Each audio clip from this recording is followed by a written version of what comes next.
I want to talk about the Remi Bader backlash, but from the perspective of what content creators, especially aspiring content creators, can learn from her mistake. So for context, I've been a content creator for almost 20 years, which is wild to say, but before I was a full-time creator, actress, writer, and producer, I actually was a graphic designer and I worked in PR and marketing. So I know a thing or two when it comes to personal branding. If you're not familiar, this is Remi Bader. She's a 30-year-old influencer with 2.3 million followers here on TikTok, but when she got started, she looked like this. She built her brand doing these realistic try-on hauls, and as you can see, they were extremely popular. Now, full disclosure, I am not in Remi's target audience. I'm not plus size. I'm also 11 years older than her, so her sense of humor doesn't really appeal to me. If you scroll through her most popular videos, it's really easy to see why she was so popular, because she was refreshingly honest, she didn't take herself too seriously, and she provided a really needed service to her audience: honest reviews of plus-size clothing. So here's where Remi went wrong. She built her audience off of being plus size,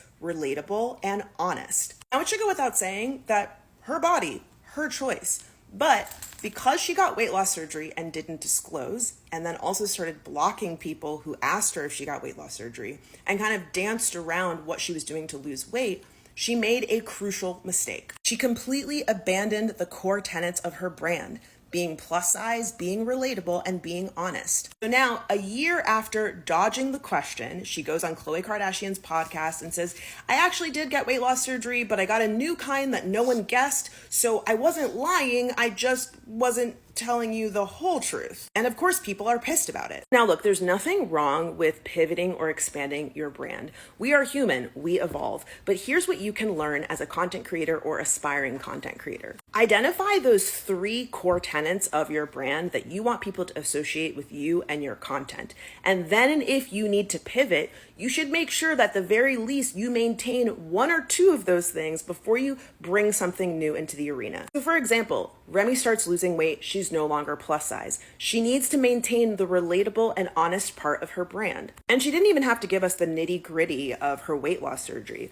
but just talking to us about the way that her body is changing and the way that she's navigating it, or maybe some of the fears that she might have had around losing brand deals or turning off her audience, would have been refreshingly honest and stayed true to who her audience knew her to be from the start.